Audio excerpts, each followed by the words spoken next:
Good afternoon, team. Uwe Jacobs, property strategist from Property Friends. Welcome, welcome, welcome. It's a beautiful day with 33 degrees in Perth, Western Australia. I am hoping that you have a similar April Fool's Day, a great day. Many reasons for that. All right, so let's have a chat about the continuation of the updates in regards to Western Australia and also in regards to by the way, I had a technical issue. It's just one of those things. There was a video from yesterday that started playing, and hence I had to can everything and do it all again. So it's all right. It's all right. Nothing like our challenges to make us grow. All right. So I spoke yesterday about the importance of cash flow and capital growth being in balance. I want to continue on that a little bit today by alluding to how do we do that, because that was the majority of questions that I got. How do we do that? How do we get great cash flow? Because capital gain is more crystal ball gazing. Capital gain will come, definitely, if you give it enough time. So, it's really.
Hello. Yes, I think we are back on.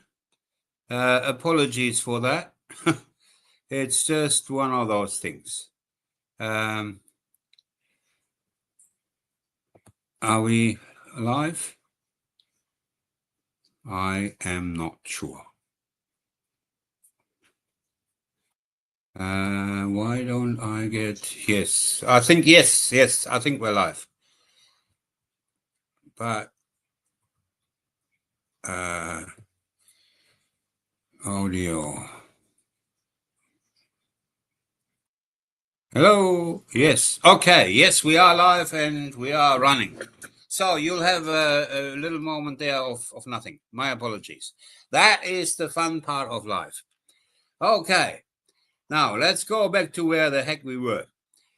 So I was talking about capital gain coming automatically if you give it enough time. Now, to give it enough time, what we need is enough cash flow. So to run the property investment in a way that it carries itself completely.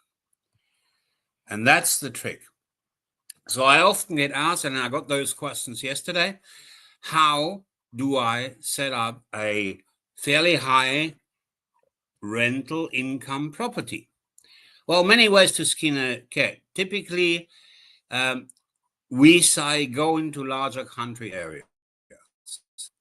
The rental returns in there are typically higher. What's the larger country area? For us, the benchmark is 35,000 plus people. I don't go under 35,000. The reason is that the market gets too fickle. I have done it once and you learn. That was certainly a learning. The area has come good, which was Bowen. The area has come good, but we had to give it 7 years. Now, it does something to your mind when you look at a property investment for 7 years and nothing much is happening. The area is certainly going through the roof at the moment. We've seen prices for normal 4x2x2 go up 50 grand in the last 6 months. So capital gains is going to come if you can sit it out. To sit it out, we need the higher income. So one way is larger country areas. What are other ways? It is obviously really, really important to pick the right area. And that is not only the right town, the right suburb, the right street or development. It goes as far as the right side of the street. What's the exposure? What's the orientation to the sun? All of these things should be considered, because that makes the difference between people saying, oh, this is on the high side of the street, we'll never have an issue if there is a bit of monsoon rain, which can flood the street quite quickly. Or, this is on the low side. This thing is going to get water for sure when it's really heavy monsoonal rain. Now, it may not flood, but it's all about perception. Perception is reality in the eye of the beholder. So these things need to be considered. Another way to create higher rental income is through your design. We have an area that is close to a up-and-coming huge retirement concept and complex, which will also have some medical facilities. So there will have to be medical staff that will have to be on call, and they will want to live very close by. So we have one of our designs has got 3 bedrooms, 3 bathrooms. This also works great as a share house, because as typically happens, 3 young'uns, forgive me, you young'uns, that's anything under 40. 3 young'uns can share a home, each with their own bathroom, 2 lounges, so you've got some private area, a huge patio. So that is another way through design to improve your rental yield. Or you can put a duplex on a given piece of land. Check your council requirements, that's important. Check your covenant with your developer, that's important as well. Because you have 2 dwellings on one piece of land, you've paid for the land anyway, but you've got effectively 2 incomes. We're just doing a duplex in a town south of Cairns. The rental income is $1,100 a week, because we've got 2 3-bedders, and the rent in that area is very, very tight. Yes, the duplex costs close to $700,000. Is it $700,000? Don't quote me on that. I think $750,000, something like that. Forgive me. If you have questions, book a discovery call. I'm happy to run through it. Let's call it, I don't give a continental. Let's call it $800,000. But if you get $1,100 a week for it, I remember it was 7.9% rental yield, whatever that is. So that's a great way of increasing your rental yield. And there is another way, and this is where the drum roll comes in. I am very happy to announce that we have a new product, a new way of doing property investing for us, certainly. And I'm really, really excited about it. I want to introduce to you the Turnkey Lodge. You will see release of information on that from tomorrow. So anybody on this live, you're the first ones to get to know about it. The Turnkey Lodge is a secondary dwelling on existing house and land. So we used to call it a granny flat, which means that the dwelling is 60 square meter or under. We did that by specific intent so that it qualifies all over Australia as a secondary dwelling. Guys, this is 4 years of research. We have spent a lot of time on selecting the right manufacturer / supplier. This is a quality home that is NCC, National Construction Code, BCA, Building Construction Authority of Australia, approved. So this is not a tiny home. This is not built under the caravan standard. It is a proper home. A proper home that is quality, for example, double glazing, 7-star rated, that is modular. It can go anywhere because it is delivered in a container. So wherever I can get a container, I can get this home. It can be very, very easily, and it's very, very fast to erect. We do it in under 3 weeks. It is not on a slab, similar to Surefoot anchors. So it can be in undulating areas. It's great. I've got one area where we have a stunning view, but the block falls away like that. Very, very steep. Well, with this building system, we put high Surefoot anchors in the back, low ones in the front, and it works a charm. That way we can take advantage of an 1,100 square meter block, most of which you can't use because it falls down like crazy. But you're looking down the Mersey River and seeing the spirit of Tasmania coming in. And now I've given away the location. Stunning views. Why are the blocks hard to sell? Because with a traditional build, with a traditional slab, it costs a packet to build something there. So that's one application, hard to build areas. I reckon there is some clever young'uns out there that go, I can get myself a 250 square meter lot, or we split a 500 square meter lot.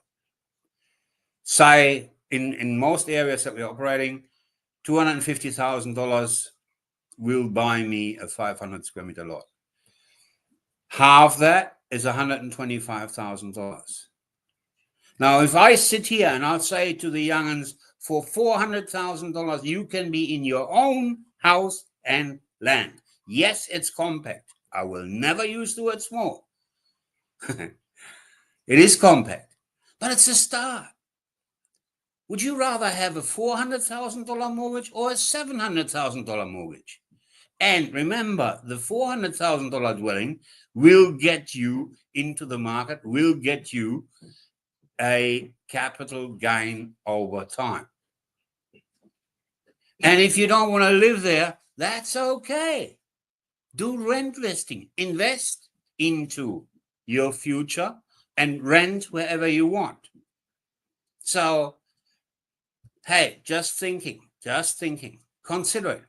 Now, I reckon there's a lot of early retirees that have had the McMansion and don't want it no more. They'd rather go into a comfortable, compact dwelling where they don't have to attend to a big yard anymore, and go traveling for half a year, throw the key away. That's another application. I reckon there's a lot of parents out there that have teenagers or young adults and want them out of their house. I reckon there's a lot of young teenagers and young adults out there that want the parents out of the house. So, you know, as an investment, this certainly makes sense. As an owner-occupier, this certainly makes sense. And I am really excited to bring this to the market because it is a quality dwelling. We have double glazing, 7-star energy rating, all of these, air conditioning, whatever, you know, it's there. And it falls under the definition of a secondary dwelling, or we used to call it granny flat. So you need, in most locations, you don't need a development application, you just do a building application, and depending on the council, that is very, very easy to get. Here in Western Australia, in Perth, where I am at the moment, I've had a discussion with a number of people. It seems to be a breeze. So this thing comes in a 40-foot container, is delivered to the port closest to where we want it, and then just simply shipped on a truck to the building site. Footings are prepared when it hits the building site. It will take a maximum of 3 weeks or under to build it up. What is there not to like about that? As I've said, I've been working on this concept for 4 years. I've really, really tried to cover everything. If you want to know anything about it, by all means, go to the website. At the bottom of each page is a link where you can book a discovery call. All right, enough waffle on that. Well, it's not waffle. I think it's a hell of a investment opportunity as well it is for owner occupiers. Hey, if you want to do an Airbnb, and the big advantage, I'm just thinking about it, with the 2 to 3 weeks installation period, if you have tenants in an existing home, they don't get disturbed for 6 months. Your cash flow doesn't get hammered for 6 months with no income but the exposure to the land and the dwelling cost. All of this is done in 2 to 3 weeks. So enough of that. I am excited about this opportunity, I can tell you. So let's quickly cover off on the RBA rate. And I'll talk more about Perth and things like that tomorrow. Tomorrow we go 8:30 again. 7:30 AEDT, 7:30 a.m. Australian Daylight Savings Time. I will cover off on details on Perth. Down to the RBA rate. As widely expected, 4.1%, no change. I think that was very, very clear. The RBA rate tracker, if you ever have the inclination to look at the crystal ball, the closest that I can suggest is the RBA rate tracker. Even those guys are not fail-safe, but it's the best thing that I can offer you. So I think the last I saw, 3% forecasted a reduction and 97% forecasted a stability, so no change. By the way, you can wave hello to Ulla. She's waiting for me out there. It is 33 degrees out there, and we are about to hop into the pool. All right. Any questions? Don't hesitate to book a discovery call, and I'll see you tomorrow at 7:30 AEDT. Same time, same bat channel. Have a good one. And remember, you got to be in it to win it.